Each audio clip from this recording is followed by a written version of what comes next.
Hey guys, Sam here to talk through some computational tools for addressing these calculus problems in our Maxwell equations, Maxwell relationship unit uh, of this portion of the course.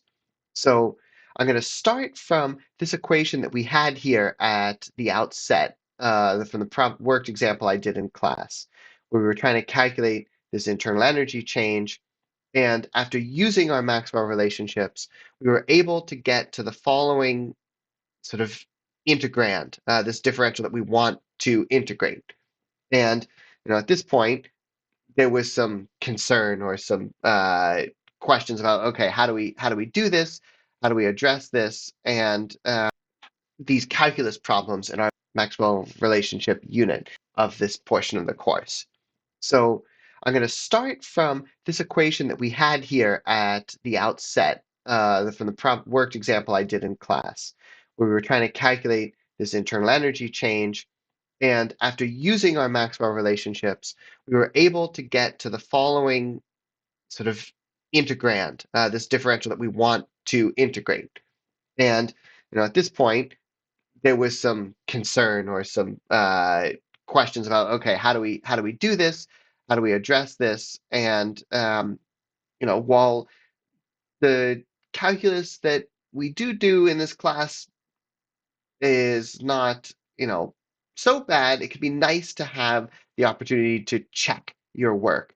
And up until this point, we don't have Python tools to do this kind of symbolic math for us. That's where a tool like SymPy, symbolic Python, comes in handy. So SymPy is a module, just like we've been using with matplotlib or the math module, and we can import it the same way with import SymPy, and I'm going to do it as sy to help me out. Before we even begin, we need to tell it some things are variables. And we do that with the symbols function. So I would say, for instance, if I wanted to know what like x squared is, Python says, I don't know what x is. I've never heard of it. But if I now say that x is a symbol in SymPy, and it looks like this. Now, if I say, hey, what's x squared? SymPy knows what that is. And if I ask SymPy, hey, what's the derivative of that? I can do that with sy dot diff, which will take the derivative of something with respect to something else, right? I can say, give me the derivative of x squared with respect to x, and I should get 2x. And sure enough, I do.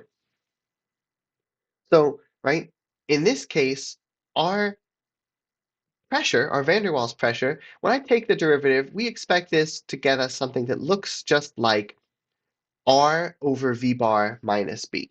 So let's put in all of these things as symbols and see what happens. When we have multiple constants, we can do this independently, right? As R is a symbol like R, T, which is fine, and that will work, and we can put in all of our constants that way, but we can also do it all at once. So I could say that A and B are B symbols, and then just in here, I have to make sure that I do A, comma here. So when you do this, I would encourage you to do them all in a single one of these. So, R, T, A, B, V bar. Now that I've done this, I can define my pressure, right? I could say, hey, I've got a bunch of symbols. Now I'm going to tell you that my pressure is a relationship there. It's R times T over V bar minus B minus A over V bar squared. Well, I got to make sure that I'm doing my capitalization right.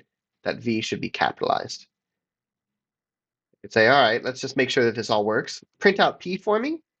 Okay, RT. Yeah, all looks good.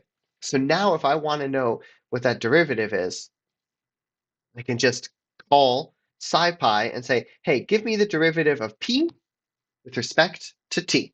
That's the derivative I want to evaluate after all. And there we get it. R over v bar minus b. And we could do even better than this, right? I could say, hey, well, ultimately, this is the whole thing that I want. T times the derivative minus p. Let's calculate that. P times the derivative minus p. And we get that a over v bar squared that we got to in class today.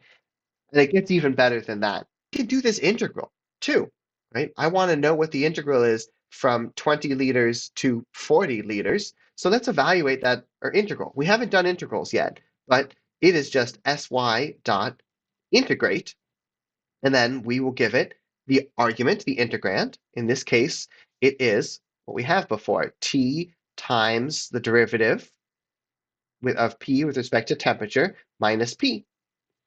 And then here, I have to make sure that I give it in parentheses the variable I want to integrate with respect to, which is volume, v bar, and then the limits of my integration, which are 20 liters per mole to 40 liters per mole. And it can run this and spit that out for me as a definite derivative. If I want the indefinite derivative, I can just get rid of my limits of integration, and I get that so that you could plug in your answers there. But this is a great tool if you want to use Python to do some calculus for you and help you calculate the values of these derivatives. I mean, we still had to get this, and there's really no good way except by pencil and paper to get to the thing we want to do the integral of.